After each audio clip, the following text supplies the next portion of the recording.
obsi furtuu milkaa'inaa akka tahe hubadhu hin irraanfatin. Ijjennoo kee dhugarratti tolfadhu. Tarkaanfiin kee ati kallattii sirrii irra tarkaanfattu tarkaanfii jireenya kee isa guddaa sii dabarsu. Akka namaa tahaa osoo hin taane bakka namni gahe gahaa yaadi. Gaafa tokko yookaan guyyaa tokko filannoon keeti. Hubannoon beekumsa irra caala.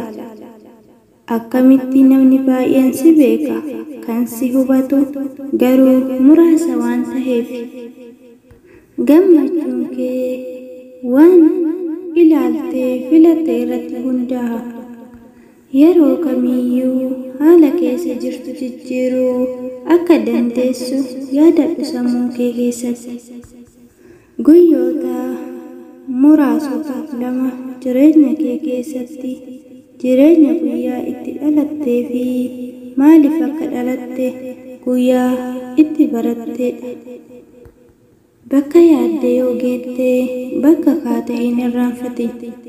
Maalirraa akka ka'e yaada akkamiin akka ka'e jedhii yaada kee sammuu of duuba garagalchii yaada kee ilaali. Jireenyi lafa irraa tan waa hedduu qabdi.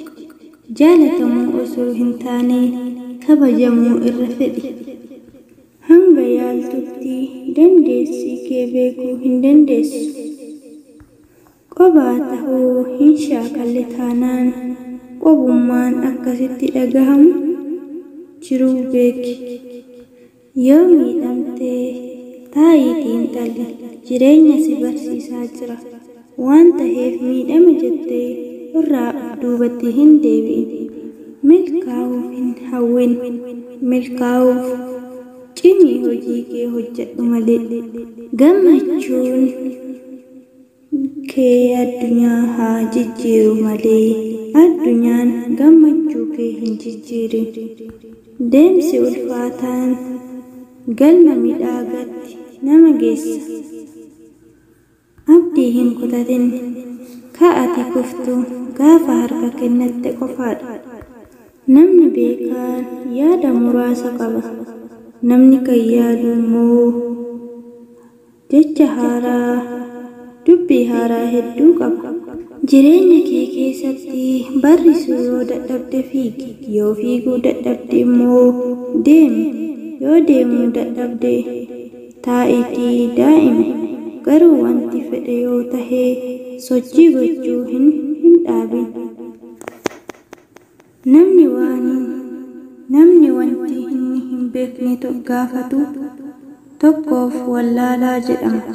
Namni wanta hin beekne hin gaafanne garuu yoomiyyuu isatu wallaaladha. Namaaf ibsuuf yeroo kee hin gubin. Sababni namootaa wannuma dhageeffachuu barbaadan qofa dhageeffatanii waan taheef. Wantuma dhageeffachuu barbaadan qofa dhageeffatu waan taheef ati kanaafuu yeroo kee waliin hin gubin.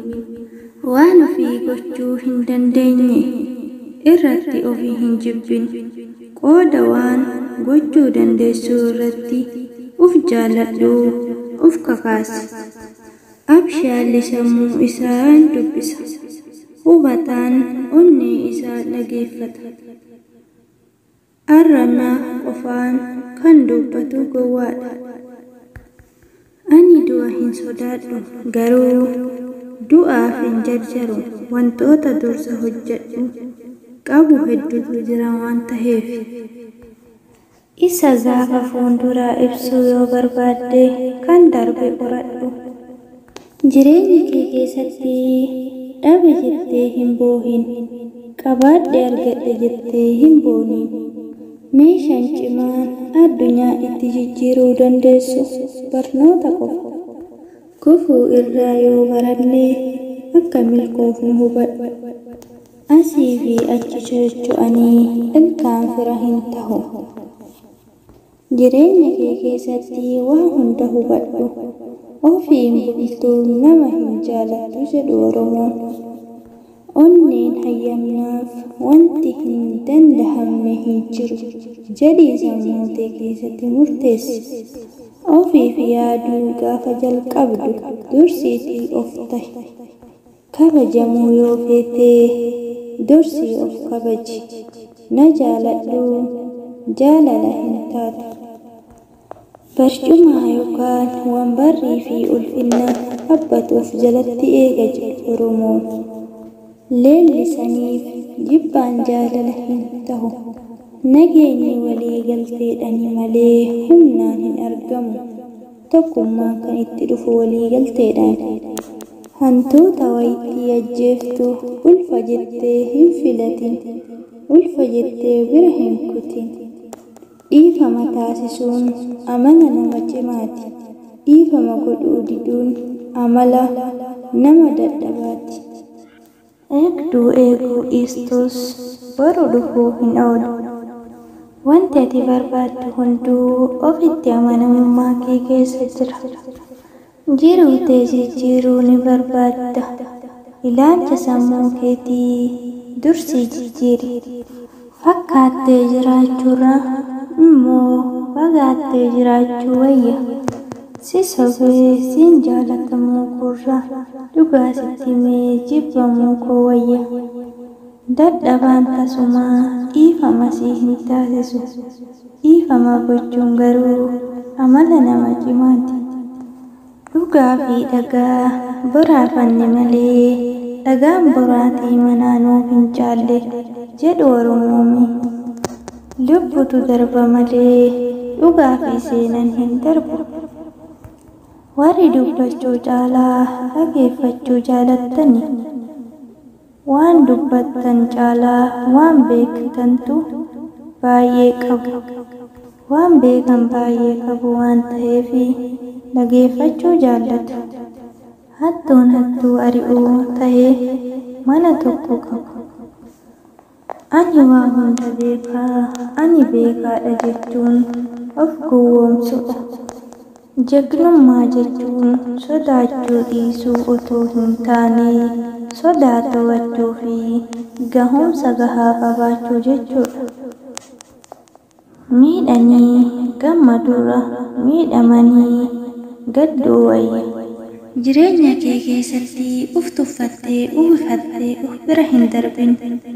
Kan du'ee hafee fi kan kufee hafe tokko jedhiitii garaagarummaa isaa tattaafachuudhaan jireenya kee balaa akka xayyaaratti balarsi. Kophummaa kee sodaattee hiriyyummaa si hin fayyanne keessa hin seeniin. Waa hunda xiinxaline yoo ilaalle miila otoo qabduu kophee hin qabu jettee hin boohin. Kan miila hin qabne jiru waan ta'eef duubatti hafte jechuun ni kufte jechuu miti. Tarii fuulduratti darbitee dursuu dandeessa waan ta'eef abdii hin kutatin. Namni tokko waan ati hin qabne yoo si faarse hin amanin.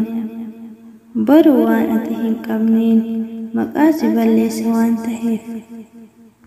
Wantoota si gammachiisanii fi nageenya sammuu keetiif si eegan waliin yeroo kee dabarsi.